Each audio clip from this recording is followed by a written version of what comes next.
안녕하세요 여러분, 셀프빙 TV입니다. 반갑습니다.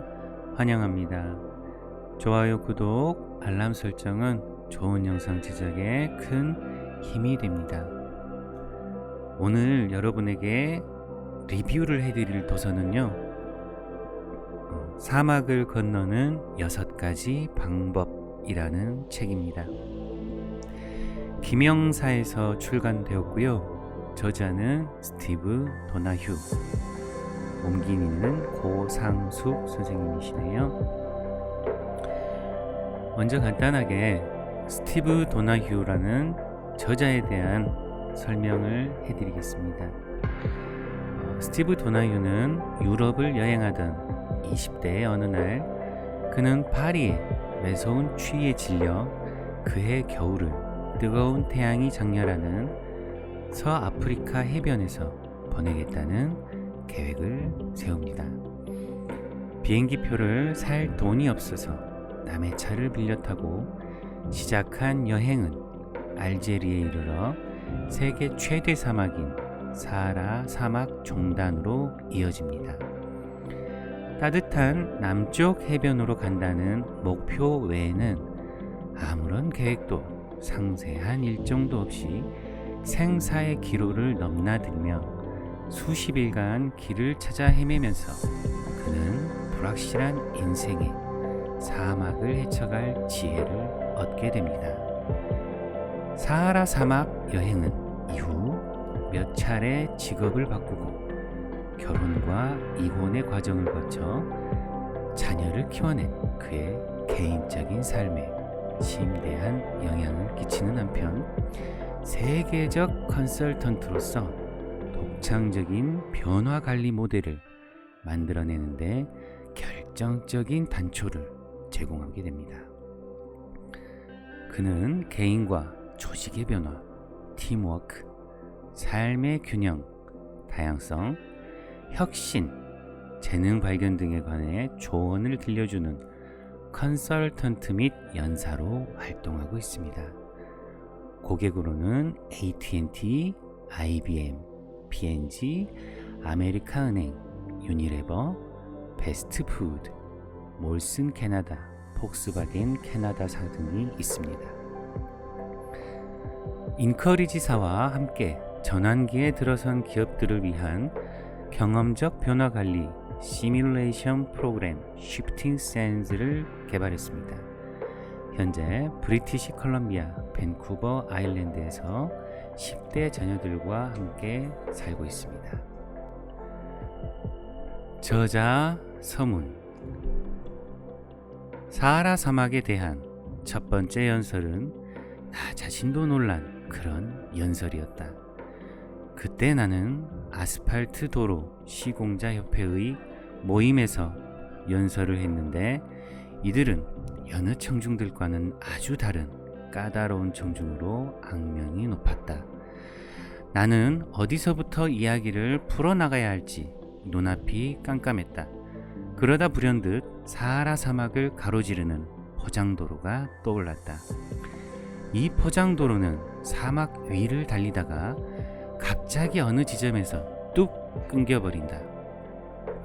그냥 사막 한가운데서 도로가 사라져버리는 것이다. 인생도 이와 비슷하다. 때로 어려움 없이 신나게 달려왔던 길이 뚝 끊겨버리고 사막과 마주하게 된다.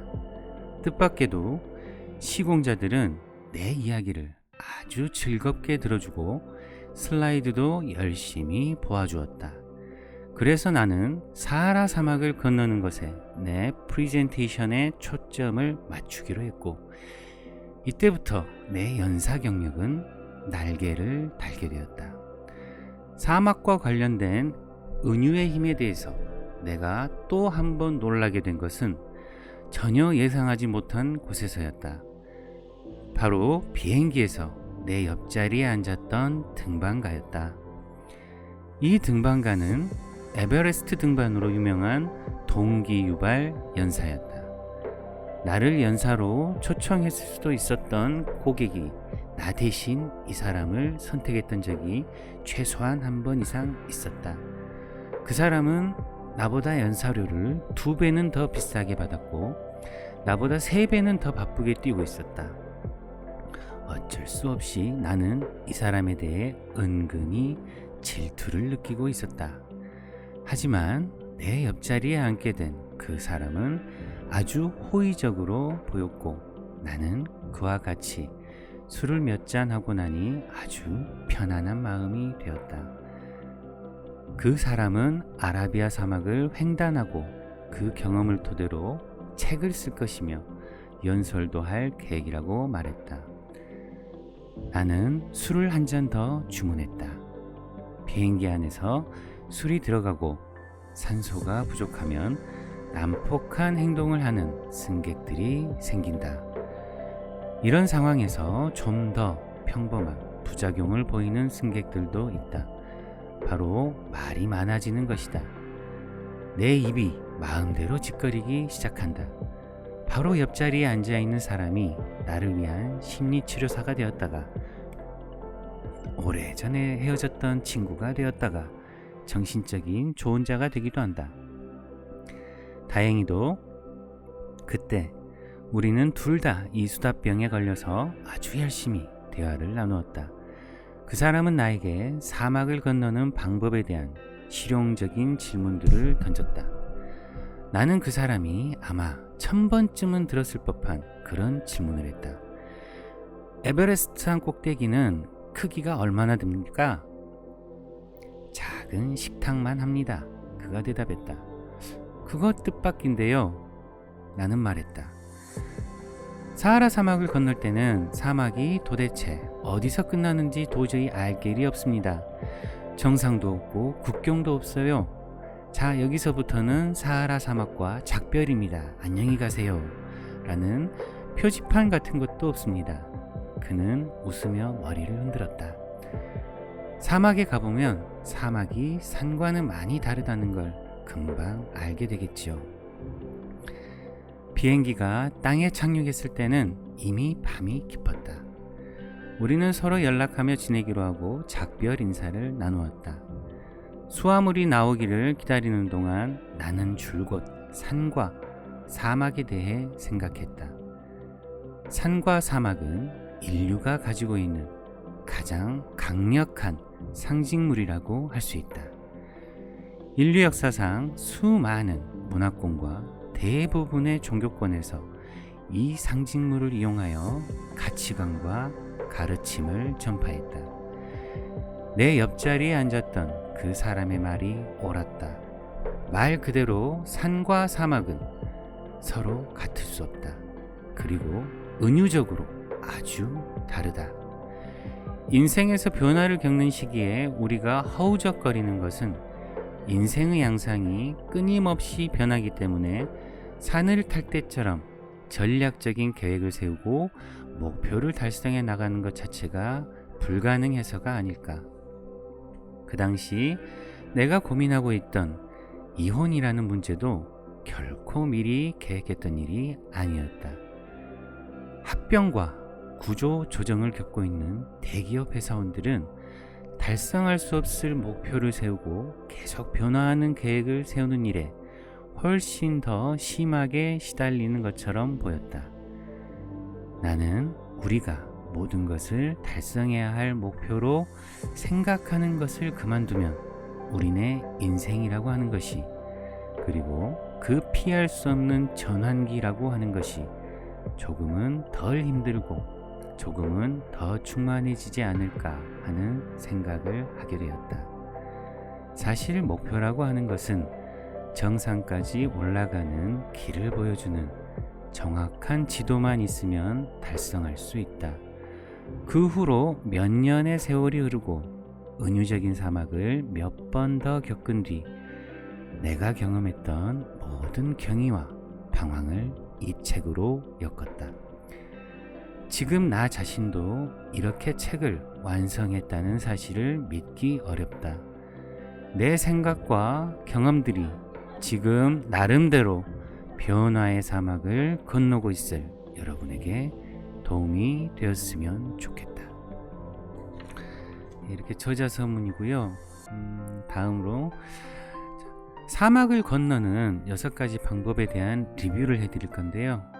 저자는 이제 사하라 사막을 무작정 건너기 시작하면서 인생을 살아가는 것이 산을 오르는 것과 매우 다른 사막을 건너는 것과 유사하다고 생각하게 되고요.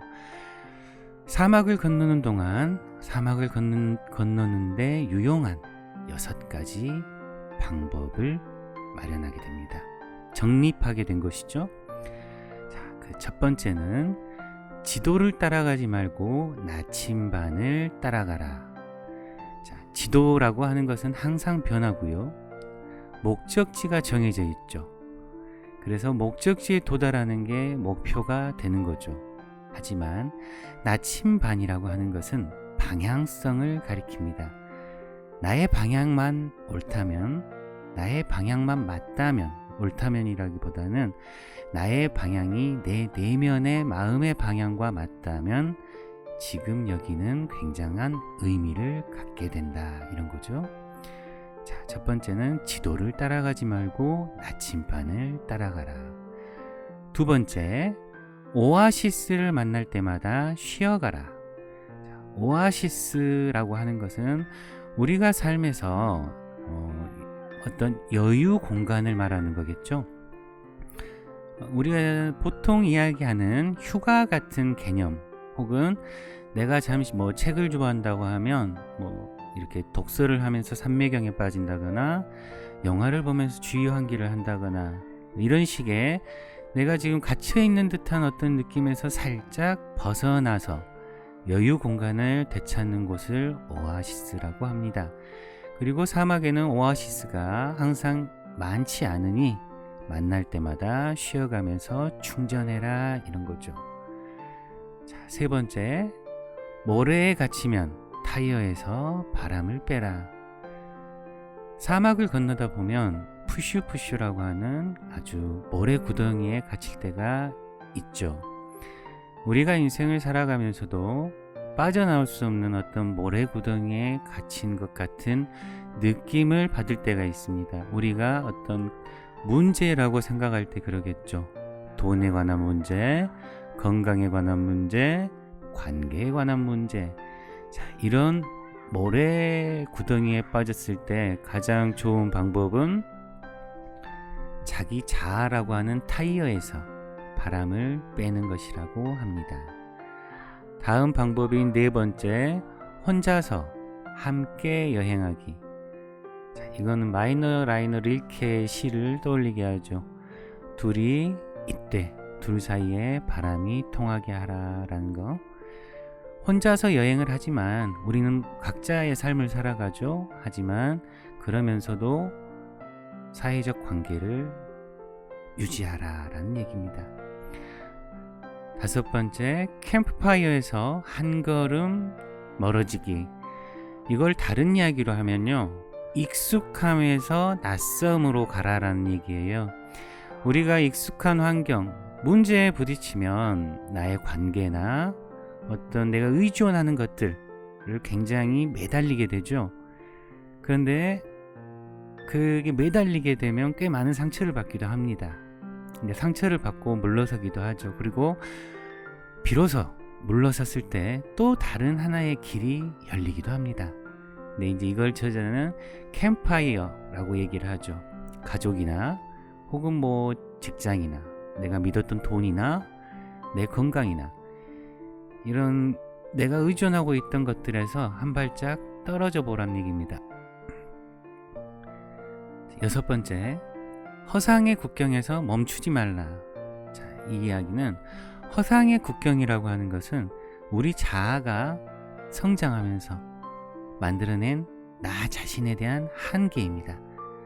나는 누구고, 나는 어떤 직업이고, 나는 어떤 삶을 살아왔고, 나의 가치관은 무엇이고, 이러한 허상의 국경.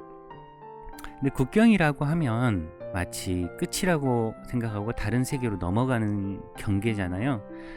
그런데 우리가 그 국경을 마음대로 남에 의해서, 사회적 기준, 타인의 기준에 의해서 그 국경을 자기 스스로 미리 만들어 놓는 경우가 많습니다. 특히 추상적인 개념에 대해서 그러겠죠. 사랑, 돈, 성공, 행복, 부부관계, 부자관계, 이러한 여러 가지 것들에 대한 추상적인 개념에 대해서 아이는 이래야 된다, 부부관계는 이래야 한다, 직장에서는 어떻게 해야 좋은 거다, 다른 사람들에게는 무조건 친절해야 한다, 이러한 어떤 경계선을 만들어 놓는다는 거죠. 그게 이제 자신의 한계를 자신이 만들어 놓는 겁니다. 그래서 그런 허상의 국경에서 멈추지 말라. 그 국경을 넘어서라. 너의 자아를 넘어서라 라고 하는 이야기죠. 그러면 각 장별로 간단하게 제가 리뷰를 해드리겠습니다. 설명이라고 해도 되고요. 짧게 해드릴게요. 자, 첫 번째, 지도를 따라가지 말고 나침반을 따라가라 라는 거에서 나침반이라고 하는 것은 삶의 방향성, 살아가는 방법, 존재의 방법을 역할을 합니다. 그리고 그 나침반이 가지고 있는 기능이요, 첫째로 길을 잃었을 때 방향을 찾아주죠. 두 번째, 우리를 더 깊은 사막으로 이끌어줍니다. 그 방향을 찾았고 방향을 믿을 수 있기 때문에 한 발 한 발 더 갈 수 있는 거죠. 그리고 세 번째, 우리가 목적지보다 여정 자체에 중점을 둘 수 있게 해줍니다. 만약에 여기서 어느 도시에서 A라는 도시에서 B 도시로 가는 목적지가 B 도시라고 한다면요, 방향을 보면 B 도시로 가는 방향이고, 자동차로 가든 걸어서 가든 기차로 가든 일단 B 도시로 가는 건 맞죠. 그렇다라고 하면 지금 현재 내가 걷고 있다면 나의 걸음 자체에 모든 의식을 쏟을 수가 있고, 기차라면 기차에 앉아서, 자동차라면 자동차에 앉아서 그 자체 지금 여기에 머물 수 있게 해준다라는 것입니다. 그리고 두 번째, 자, 오아시스를 만날 때마다 쉬어가라. 참 공감이 가는 이야기인데요. 여러분의 오아시스는 무엇인가요? 오아시스, 내가 만나서 내가 뭔가를 하면서 어떤 공간에 가서 기력을 충전하고 방향을 점검하고 수정하고 또 함께 걷는 이들과 진정한 교류를 할 수 있는 그런 공간이나 시간이 있으신가요? 그런 모임 같은 거? 자, 그런 것을 오아시스라고 합니다. 우리는 시실과 나실로 테피스트리를 짜듯이 각각의 개인이 이 전 우주를 짜고 있죠. 누구도 그 우주가 아닌 것이 없습니다. 하지만 각각의 줄은 형형색색으로 매우 색깔과 모양이 다릅니다. 그만큼 자신의 삶은 다양성을 띠고 있죠. 그래서 그 다양성만큼 개인의 오아시스는 다 다릅니다.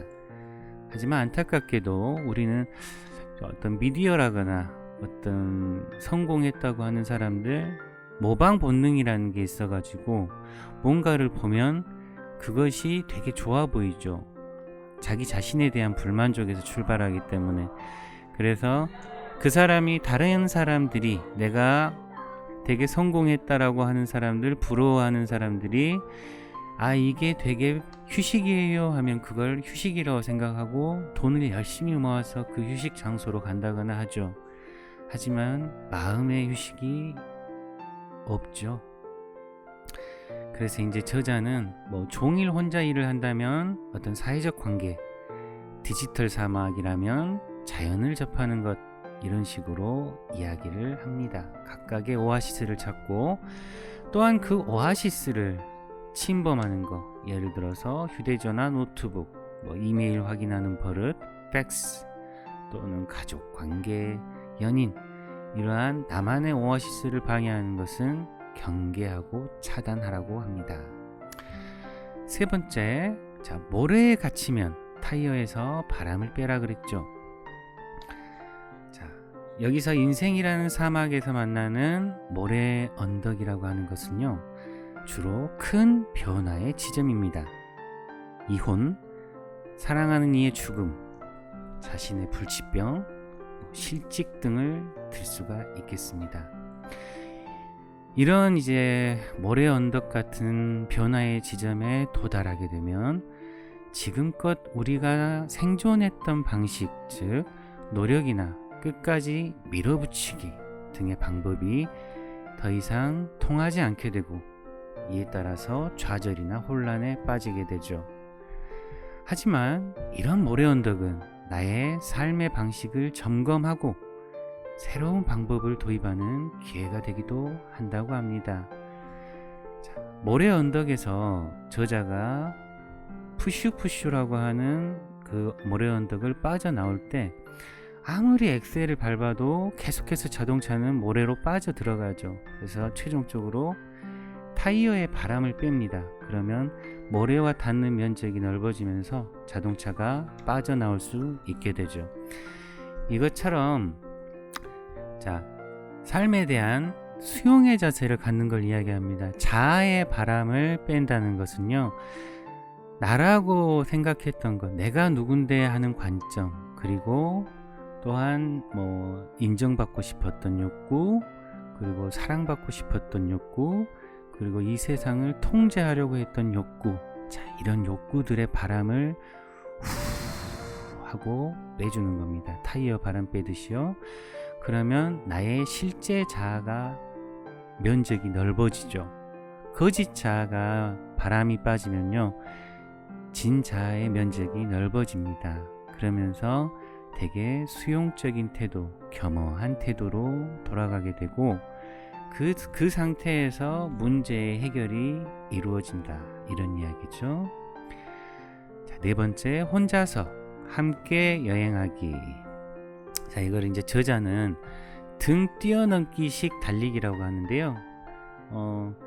이렇게 등을 뛰어넘어서 뛰어가는 그런 것 같아요. 근데 우리는 변화의 사막에서 다른 사람의 도움이 필요하지만 동시에 혼자 여행을 해야 합니다. 우리가 개발해야 할 기술은 우리에게 필요한 것이 무엇이고 언제 필요한지를 뚜렷하게 인식하는 능력이죠. 보통 우리가 익숙한 방식, 즉 혼자 해결하거나 타인의 도움을 받는 것 중에 자주 사용하는 방식의 반대가 이런 변화의 사막에서 필요한 것일 수 있다고 합니다.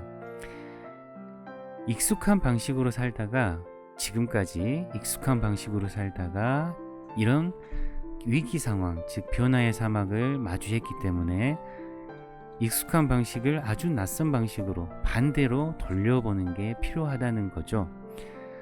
예를 들어서 내가 사랑받기를 원하면서 나를 되게 개발했어요. 근데 아무리 해도 최종적으로 아무도 나를 사랑해주지 않는다는 결론에 도달했습니다. 그때 나의 바람을 뺀다는 것, 혼자서 함께 여행한다는 것, 이럴 때는 어떻게 해야 될까요? 반대로 내가 사랑을 하는 쪽으로 돌아서는 거죠. 혼자서 함께 여행하기라는 이 장을 읽으면서 법정 스님의 말씀이 생각났어요. 고독하되 고립되지 말라. 자, 인생의 사막을 건너는 것은 고독과 외로움, 또 다른 사람과 함께하는 것, 그리고 다른 사람의 도움을 받는 것, 그 사이에서 춤을 추는 것과 같다고 합니다. 고독하다는 것은 내가 혼자이고 내 길을 가지만 그 안에서 만족하고 또한 타인과의 관계가 유지되고 있죠. 하지만 고립된다라고 하는 것은 내가 어떤 타인의 배제 대상으로 올라가 있다는 겁니다. 그러니까 내가 뭔가 경쟁 구도로 살고 있다는 거죠. 경쟁 구도로 살 때 우리는 고립됩니다. 경쟁 구도로 살아간다는 것은 내가 누구보다 더 많이 가져야 하고 더 건강해야 하고 더 행복해야 된다. 그렇다면 반대로 상대방은 덜 건강해야 되고 덜 행복해야겠죠. 그래서 경쟁의 구도로 살다 보면 고립되게 됩니다. 하지만 고독하다는 것은 자기 실존이 혼자서 빈손으로 태어나서 빈손으로 간다는 사실을 겸허하게 수용하고 그 겸허한 입장이 타인과 동등함을 인정해서 타인과 나를 다른 이로 보지 않는다는 거죠. 하지만 개인은 고독하겠죠. 고독은 진실이기도 하고요. 굉장히 아름답기도 하다고 합니다. 5번째로 캠프파이어에서 한 걸음을 떨어지기. 자, 아까 처음에 요약으로 말씀드렸다시피 이 캠프파이어는 우리 인생에서 따뜻하고 친숙한 것을 가리킨다고 합니다. 가족이나 집, 친구, 직장, 가치관, 일상, 인간관계 등인데요. 또는 습관도 되고 시비를 가리는 믿음도 그 일종이라고 합니다. 즉 내가 익숙한 건 다 관념적인 것이건 물질적인 것이건 다 캠프파이어라고 하죠.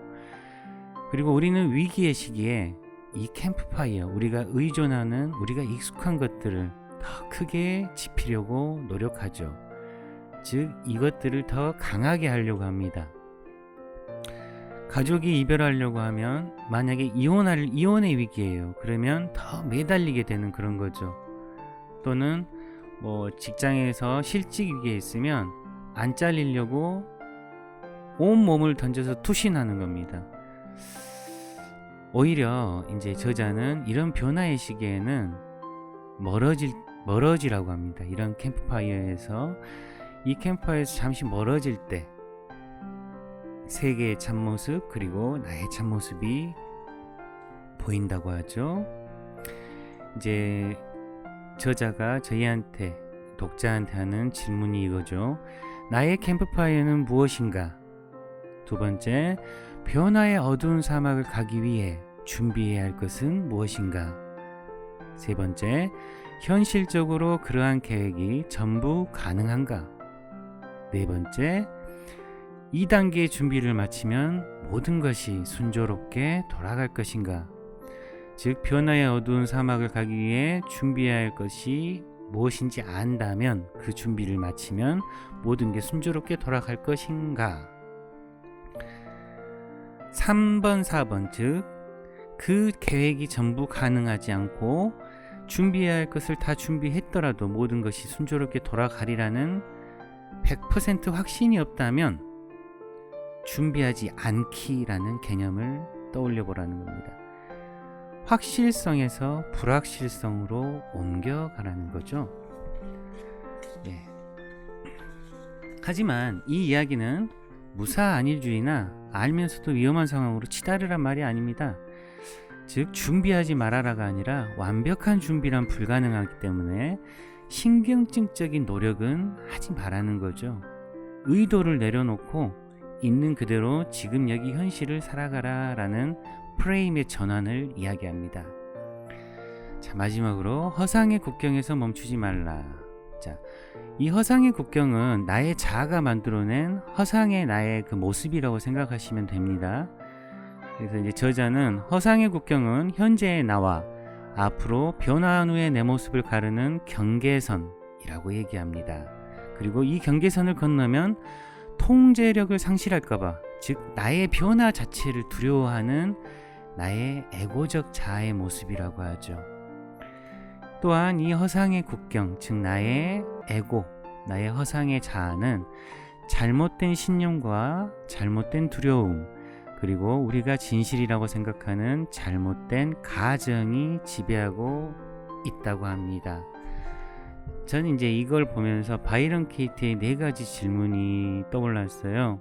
자, 바이런 케이트의 4가지 질문이 그랬죠. 그게 자기의 생각이 사실인가? 바이런 케이트가 이야기했던 핵심은 그겁니다. 삶의 고통은 혼란이다. 자, 무엇이 혼란인가? 혼란이란 현실과 그 현실에 대한 나의 생각이 다른 것, 그게 혼란입니다. 잔이 불친절합니다. 잔이 불친절해요. 근데 내 생각은 잔은 친절해야 해 합니다. 자, 현실은 잔은 불친절하죠. 근데 내 생각은 잔은 친절해야 해. 그럼 일치하지 않죠. 이게 혼란입니다. 그리고 이것이 고통의 원인이라고 바이런 케이트는 얘기하고요. 그래서 이제 바이런 케이트는 그 생각의 진실이 무엇인지, 진실의 빛을 비춰서 그 생각을 깨죠. 그러면 평온이 찾아오죠. 마찬가지로 이 허상의 국경에 대해서도 이제 그런 게 적용이 됩니다. 이제 저자가 한 든예가요. 내가 부모님 곁을 떠나는 것은 부모님을 버리는 것이다 라는 신념이 있어요. 그래서 다른 걸 못해요. 내가 하고 싶은 걸 못하고 가고 싶은 데를 못 가고 부모님 곁에 지키고 있습니다. 하지만 난 불행하죠. 근데 이 말을 깨보니 진실이 뭔가 하니 계속 이곳에 머물면 내가 나를 버리는 것이다 라고 하는 진실이 드러납니다. 그렇다면 이 진실을 따라야겠죠. 그리고 또 하나, 나는 다른 사람과 관계를 맺고 있지 않으면 온전하다고 느끼지 못한다. 이건 하나의 신념이고 또 나의 허상의 국경이죠. 근데 이 말의 진실은 뭐냐면 내 스스로 온전하다고 느끼지 못하는 한 다른 사람과 건전한 관계를 맺을 수 없다 라는 진실이죠. 자, 마지막으로 또 하나의 예를 들어보자면 나의 죽음을 인정하면 나의 삶은 두려움으로 가득하다 라는 생각, 이것도 허상의 국경입니다. 하지만 진실은 뭘까요? 나의 죽음을 인정하면 나의 삶은 더 자유롭고 넓게 확장된다 라는 진실입니다. 좀 더 가볍게 살 수 있다는 거죠. 자, 이제 마지막으로 좀 정리를 해드리겠습니다. 이 스티브 도나유가 이제 저자가 쓴 사막을 건너는 6가지 방법은 인생을 사막에 비유했고요. 산을 오르는 것처럼 목적지만을 향해서 치닫는 것이 아니고 또 그 목적지에 도달했었을 때 기쁨은 잠시죠. 그리고 또 다시 고통이 시작되죠. 하지만 사막은 어떠한 방향성을 가지고 마음의 방향을 따라 쭉 끝없는 길을 걸어가는 것과 같습니다. 그래서 저자는 삶을 살아가는 것이 산을 오르는 게 아닌 사막을 여행하는 것과 같고 그 사막을 건너는 6가지 방법으로, 첫째, 지도가 아닌 나침판을 따라가라. 마음의 소리를 들어라 라고도 할 수 있습니다. 지도를 따라가지 말고 나침판을 따라가라. 두 번째, 오아시스를 만날 때마다 쉬어가라. 다만 그 오아시스는 사람마다 다 다르다. 그 오아시스를 찾고 그 오아시스를 방해하는 것들을 차단하라. 세 번째, 모래에 갇히면 타이어에서 바람을 빼라. 인생의 위기 상황에서는 그동안 내가 믿어왔던 내 자아에 바람을 빼고 진실에 그대로 내맡겨라. 수용의 자세를 의미합니다. 네 번째, 혼자서 함께 여행하기. 쉽게 얘기하면 고독하되 고립되지 말라라는 겁니다. 내가 익숙한 것에 항상 기대던 습관을 벗어나서 낯선 쪽으로 고개를 돌려봐라 라는 것도 되고요. 다섯 번째, 캠프파이어에서 한 걸음 떨어지기. 자, 우리 인생에서 친숙한 것들, 그런 것들, 위기의 상황에서 그런 것들에 매달리지 말고 한번 발을 띄어서 다른 곳으로 이동해봐라. 눈을 돌려봐라. 여섯 번째, 허상의 국경에서 멈추지 말라. 내가 살아오면서 나 자신을 한계 지어온 것들, 그러한 내 자아라고 생각하는 그 모습들, 그 한계를 무너뜨려라. 혹은 그 한계를 넘어서라. 어떤 방법으로? 내가 지금껏 믿어왔던 허상의 국경, 신념이라거나 믿음이라거나 생각, 진실이라고 믿었던 것들을 하나하나 돌아보면서 그것들이 진실이 아니고 어떤 사회적 통념, 어떤 미디어에 의한 세뇌, 이런 것들이었음을 이제 깨닫고 그 부분을 진실의 빛을 비추게 되면 넘어설 수 있고 더 확장된 의식으로 더 풍부한 삶을 살아갈 수 있다라고 하죠. 자, 제가 이제 마지막으로 이제 이 책에 대한 요약 리뷰에 대한 제 소감을 말씀드리자면, 잠시 멈춰서서 본인이 걷고 있는 인생의 사막을 돌아보자. 허상의 경계선, 즉 사회적으로 주입되거나 교육받은 신념의 경계선에 머물고 있진 않은지, 진정한 경계선, 진정한 사막의 끝에 도달했는지, 그리고 그 끝에 도달해서 나만의 의식, 즉 뜨거운 샤워를 한 적은 없는지. 인생의 사막에서 뜨거운 샤워를 찾는 것은 현재 위치를 깨닫고 현재 생활에 더욱 충실하며 살아있음을 느낄 수 있는 가장 좋은 방법이다. 이게 무슨 말이냐면요, 내가 어떤 위기 상황을 겪었죠. 그리고 그 상황에서 여러 가지 방법을 써서 그 상황을 어떻게 빠져나왔어요. 내면에서 할 수 있겠죠. 그럴 때 그걸 한번 다시 돌아보고 내가 이제 그런 위기 상황을, 그 사막을 이제 나왔다라고 하는 인식을 하는 겁니다. 그걸 자각하고 다시 오늘을 살 수 있느냐, 큰 변화가 있을 수도 있겠죠. 그리고 이러한 진정한 경계선을 찾게 되면 마음의 평화를 얻고 의미 있는 나침판의 방향대로 갈 수 있고요. 또한 진정한 경계선을 건너고 나면 새로운 여행이 시작된다고 합니다. 지난 문을 닫아야 또 새로운 길을 나설 수 있겠죠. 네. 이 도서는 특히나 제가 2013년에 아주 힘들었을 때 제 친형이 저한테 이렇게 소포로 친필로 이렇게 힘을 내라 이런 식으로 하면서 보내줬던 도서이기도 합니다. 지금 인생의 사막을 걷는다고 생각하는 여러분의 그 타는 목마름에 약간의 평안과 위안과 방향 제시를 할 수 있는 도서라고 생각이 들고요. 가능하시면 또 이런 도서는 소장해서 곁에 두시고 힘들 때마다 한 번씩 꺼내서 읽어보시면 좋을 것 같습니다. 시청해 주셔서 감사드리고요. 또 여러분의 삶에 평온을 기원합니다. 감사합니다.